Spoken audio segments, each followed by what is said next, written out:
I'm in love with 90s music. Like Biggie and Nas and Jay-Z and Tupac and Snoop and Outkast. These people, to me, are like real hip-hop, to me, right? So this is my thing, right? By the way, we're talking to Melinda Santiago, president, CEO, correct me. CEO of the Santiago firm. S-firm, hashtag. S-firm. How do you get an artist, and you have managed artists who are in my, and you do manage artists who are in my iPod right now that I listen to. So how do they kind of keep up with today's sound? Like, how do you manage that? Because I'm sure there's people who come at you and say, hey, I want to do things like I was doing in 1998. It worked well then. Definitely we have to be creative. We have to find new molds to break. We have to find new ways to disrupt the current situation. Now with R&B, with just music period, radio is not such a big vehicle anymore for a lot of these artists. So we have to come up with different creative ways to get them back relevant to where they once were. So at the end of the day, everything is circulatory. And it's about that time that that circle comes back around and it'll be their time again. You know, and there's now a 360 with entertainment, right? So you have to be more than just the singer. Yeah. How do you know what to pick for your client who says, hey, I want to be an actor, but they might be a better writer or they might be a better designer, as far as entering them to those other spaces of entertainment? You have to know your client. Right. You have a lot of agencies or a lot of managers out here that just look at the client for a paycheck. Right. And one of my faults, I think it's a great thing, but it could also be a fault, is I get too in-depth. Yeah. Like, I'm such a friend, I'm such a mother figure, when it comes to those, I really care more about what they're feeling inside. So you have to learn your client. You really have to listen to your client. You really have to understand and kind of roll with the punches sometimes and know it's not personal, it's a business thing, but it turns personal because you want them to succeed so much. Our clients, when I say our, because my team and we're like a family. Right. We listen, we try to support each other, we try to go to all the events that each other has because we want to be able to show that it's just not an agency, it's just not a management company. Right. This is a real friendship. Like, we're bonding, we're gonna move together. This is what we're gonna do. But I'm lucky. Let me just say that. You have fun. We do.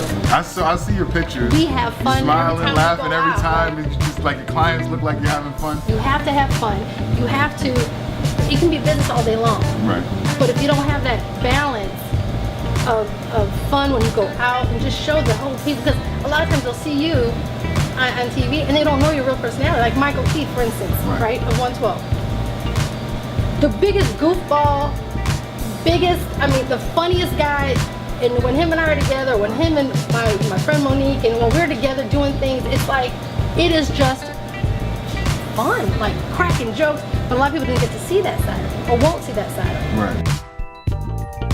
How do you keep a client motivated? Like, how do you keep somebody coming back to the table project after project after project, even if maybe 2 projects ago was a great success, but now the last one really maybe didn't do as well as you wanted it to? So how do you keep somebody coming back to the table? Well, they motivate themselves. Okay. Honestly. All we do is encourage, hey, it sounds good, or I wouldn't, but I'm just a person. I'm just one opinion. But they have to motivate themselves. Their craft motivates them. So the internet has become like the Wild Wild West. Anybody can be big as long as they're in the right place in the right time. It's just how it feels.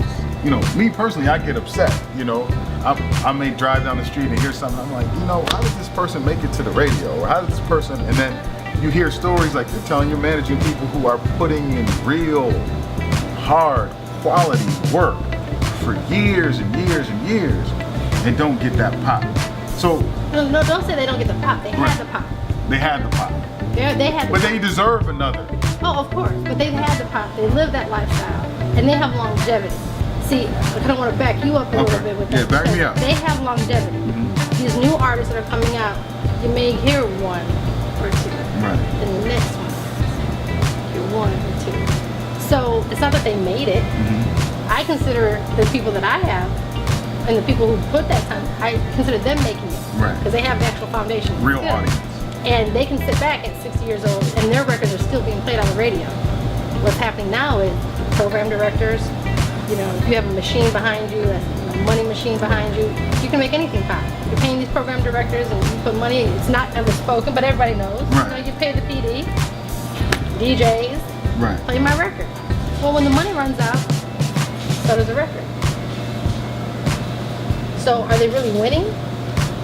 Nah.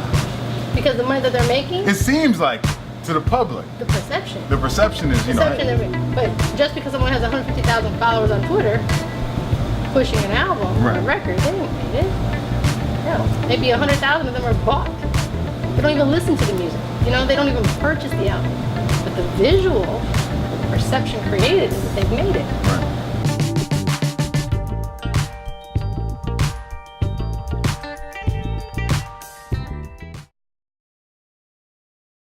We Need to Talk, professional women discussing topics ranging from career advancement down to sex and relationships. Finally, a look into the minds of women that we can all be proud of. Be sure to watch We Need to Talk on HeSpeaksSoWell.com.